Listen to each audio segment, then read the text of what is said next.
It's been over a month since I purchased these lenses, but I've really not had the time to make a review because I've been really busy with work, life in general, and I live in Belgium. If you know what that means, it's constantly and always raining. That being said, I finally had a chance to shoot a short film. Well, I make documentaries and music videos, but I'm dabbling into films, and of course everyone starts with 1 or 2, 3 short films before a feature film. So I made my very first short film. Really nice experience. I got to test these lenses, and if you're here just for the review or for my opinion, I just want to say the lenses are very fantastic. Go ahead and purchase them, you will not regret it. Alright, so let's give you a little bit technical backgrounds about these lenses, right? So they come in T1.9 aperture, and they have a 77mm diameter outer thread. They weigh roughly approximately 800 grams. Well, to be precise, the 25mm weighs around 786 grams thereabouts, while the 85 weighs about 802 grams.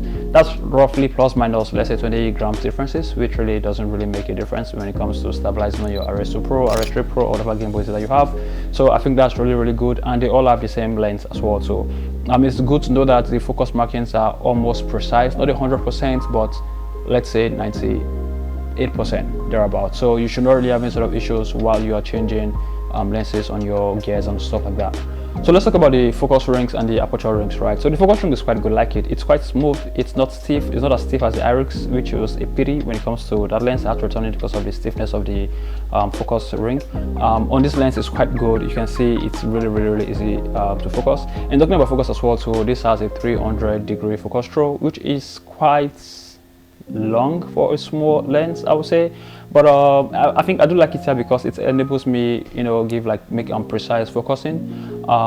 So that is a good thing, but I must say that you really cannot in one throw, focus from infinity to maximum. Just with one throw, you need to go like 1 and 2 at least twice, but it's really good. If you're using a focus gear, which most times you should use a focus gear, then I think things become slightly easier for you.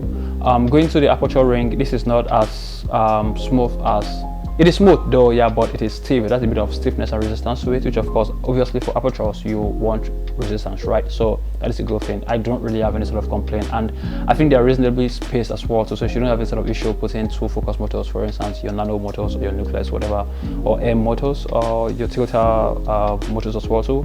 You should be able to easily mount 2 side by side to focus on the ring, to focus on the focus, and to control the aperture. So that is quite good. We want to talk about the blade elements. This comes with 10 aperture blades, so that's, you have like other lenses, for instance, I think the diesel comes with 11 or so, or 12 thereabouts. This comes with 10, which isn't bad. For me, that really isn't a big deal because at the end of the day, the overall picture of these lenses is quite good. But yeah, just for technical information, it comes with 10 aperture blades, and it's quite good as well too. Talking about bokeh and aperture blades, right? So the bokeh of these lenses are quite good. They are quite soft, and creamy is not the word to say, yeah, but they are like it's smooth. Let me put it that way, right? It's soft and smooth, which I really do like. The 85mm it seems to be the better of both lenses. A lot of people say the 25-35, especially 35, is sort of the worst of the bunch, but comparing 25 to 85 for me, of course, obviously, first of all, let's not forget that 85mm and anything above is always very beautiful, creamy, nice. It just makes your picture look instantly beautiful. 25mm being 25mm, of course, you need to come like super close to your subject to have that very blurry background and all that. But even when you compare 25 to 85, I think overall the bokeh and source looks really good.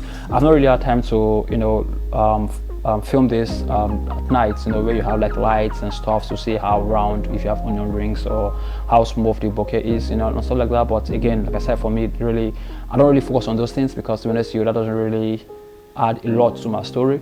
So it's not really a deal breaker for me. But yeah, guys, I can try see if I can make a review separately about that, like night test and all those things. But with my short film experience, I didn't get to test that. But generally speaking, with this footage you're seeing, yeah, these are all footage shot from my short film.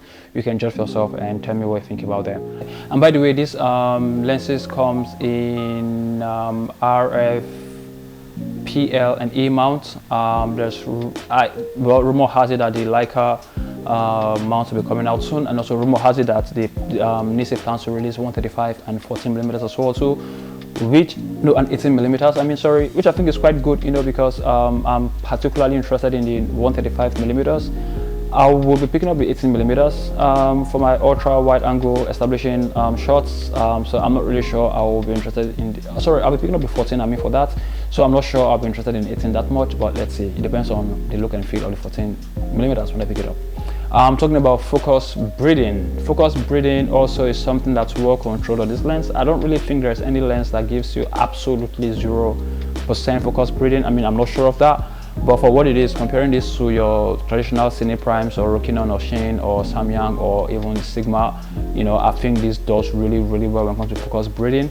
Of course, it's slightly noticeable, but it's what you can live with. I mean, it's not zooming like a Sigma, so I think that's really good.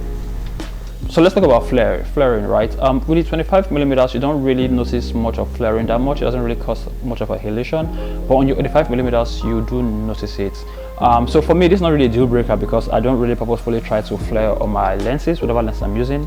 But while shooting the short film, this particular scene, you can see that it's a little bit washed out, a little bit flaring, and when it flares, there's a bit of halation going on. I really couldn't control this flaring here because due to the natural light we're shooting with and the angle which we have to shoot, you know, for the composition of the framing, I couldn't really avoid it. So yeah, but again, I mean, it gives me room to show you guys what it looks like, right? So this is what it looks like when you're flaring, like heavy flaring.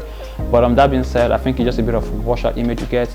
But generally, I use a mid box, and in this, I use a mid box as well too. But for some reasons, I just couldn't control it. I don't think it's the end of the world.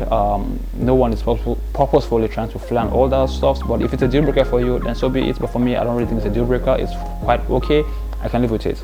Color consistency, that's very important as well too. So comparing my 25 to 85, I noticed that they are quite accurate, I would say.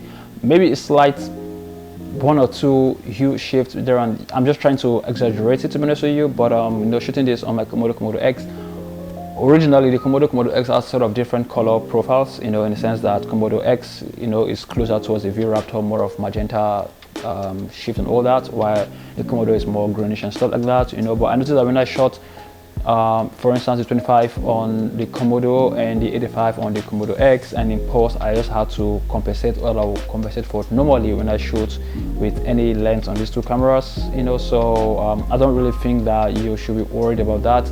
I might do a test shooting the same subject with both lenses on my Komodo, so I'll put the footage up there for you guys to see what it looks like with the color shift, same environment, same settings, everything. So you get to see it. But again, I don't really think it's a deal breaker. I don't really think you should be worried that much that you will need to make a lot of color shifting and fixing in post-production. I think Nisi really handled this properly. So that's about color accuracy, and let's talk about the feel of this lens, right? So in terms of like the color tone, right? So this is fairly neutral, I would say. It's really neutral. I think it's really close to the Irix as an example. Maybe a little bit more cooler, a little bit more cool, you know. If you want to, you know, it's neutral in my opinion, right? But if you have to choose between, is it neutral warm, neutral cool, I'll say neutral cool, but it's not as cool as Zeiss lenses. So again, this is something, if you want that neutral commercial or corporate look, I think this lens is perfect. It fits perfectly. That being said, they both have the same sort of color tone as well too, so you shouldn't really be finding any sort of issues with this. Overall, generally, I think that these lenses are really close. I haven't tested the 50, the 25 and the 18 or 14 rather, so I can't really speak for those three, but from other reviews that I've watched and I've seen, and from Diesel's not Diesel, sorry, from Nisi's videos as well too, they quite look, and the videos that I've seen on their website, on their YouTube pages, they look quite similar. So you know, I'm fairly confident just shooting with these two lenses that, you know, I can expect good quality from the other lenses as well too. Although 25 and 35 are considered to be the worst of the bunch, the 35 being the absolute worst, but comparing my 25 to 85, which is considered the best, I don't really think it's a deal breaker because they fairly hold up, you know, side by side. So guys, that's it for this video for these lenses. If you ask me my opinion, what do you think about it? Is it something that I should shortlist or I should go ahead and purchase it? I would answer that question by telling you that I'll be ordering the 18mm, the 14mm and the 50mm. I wouldn't order 35mm simply because it's not my focal length. I just don't really need it that much. You know, I already have 85. I'll be getting the 50, which is, for me, I kind of prefer it to 35. You know, and of course I'll pick up the 18mm, sorry, the 14mm, again for those really ultra wide establishing shots.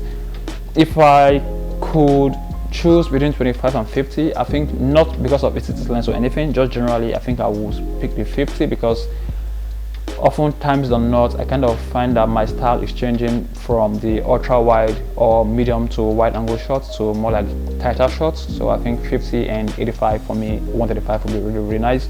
But again, I really have 25, right? I mean, you always find those lenses useful sometimes, you know, so it is what it is. So on that note, I'll say if you really want to purchase the lens, please go pick it up. And it's a very beautiful lens, really, really nice lens. I like the fact that also unlike one brand that tells you make a movie on the lens written like boldly make a movie, with this lens it's the design is really well thought out of. It's it's downplayed, it's just nice, it's just what's necessary. Nisi Athena, that's it, and then the focus marking and everything, you know. So I think it's a really neat looking lens and it performs really, really well, you know. For the price that you get this lens, I think you should pick it up. There's really no reason to even think twice about it, you know. If I'm to compare this with my diesels, for instance, oh no, sorry, with the diesels, because I rented the diesels, never owned the diesels, but I rented the diesel Vespits on several occasions, and I think I would definitely choose this over the diesels due to the weight and due to the portability and also due to the look in general. You know, it's not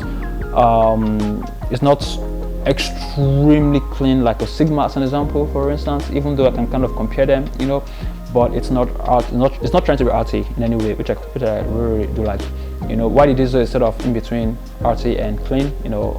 I mean, you could use the diesel for corporate jobs, I've done it in the past, you know, but I think I'll be more confident or prefer the feel of this, you know, for corporate, for stories and anything. And truth be told, guys, except trying to replicate a certain kind of bokeh or bokeh, for instance, whatever or most elements that an arty lens will give to you, if it's lesion, if it's blooming, if it is chromatic aberration and these things, you can get it in post, you know. But again, I'm all for get it in camera straight up. I'm just saying that, you know, having this lens is sort of very, very versatile, you know. So yeah, I think I'll definitely pick it up. If I'm to compare this with the IRIX, I'm going to pick it up because the IRIX is super heavy, and apparently a lot of people have complained about the focusing being stiff. So it's not just a thing of my copy being stiff, but I think maybe due to the weather sealing on that lens, that's why it's that stiff. But that is a deal breaker for me. Talking about weather sealing, I did mention it initially in this lens. Like I said again, I live in Belgium, right? It rains like literally 7 out of 10 times, you know.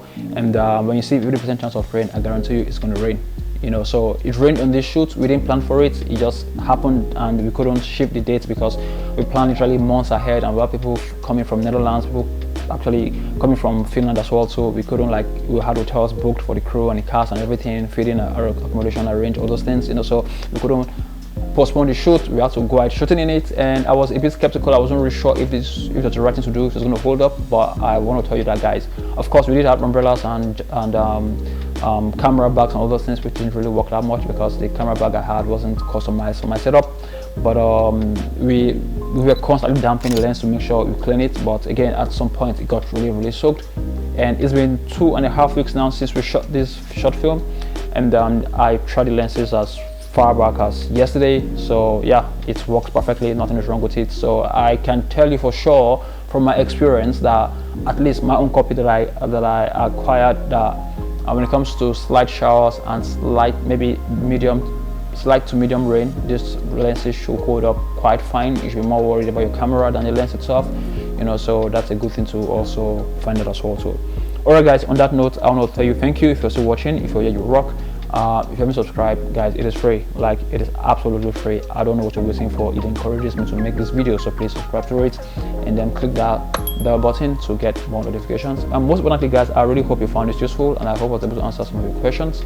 Talking about questions, focusing distance, I didn't mention that, so let me talk quickly about it, right? So I'm very impressed with this when it comes to focusing distances, right? Because for instance, the 25mm can focus at a very close 30 centimeters distance. That is extremely really close.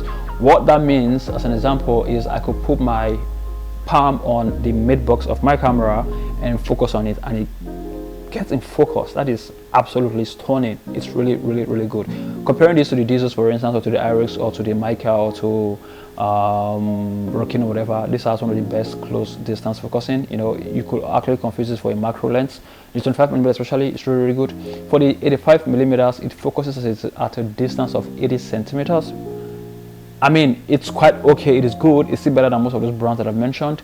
But the 25mm for me is just like magic. It's really, really good. All right, guys. So again, I hope I've answered most of your questions. If there's anything you want me to answer that I haven't touched on, I could make a part 2 of this video or a longer term review at a point. Just kindly let's get interactive in the comment section.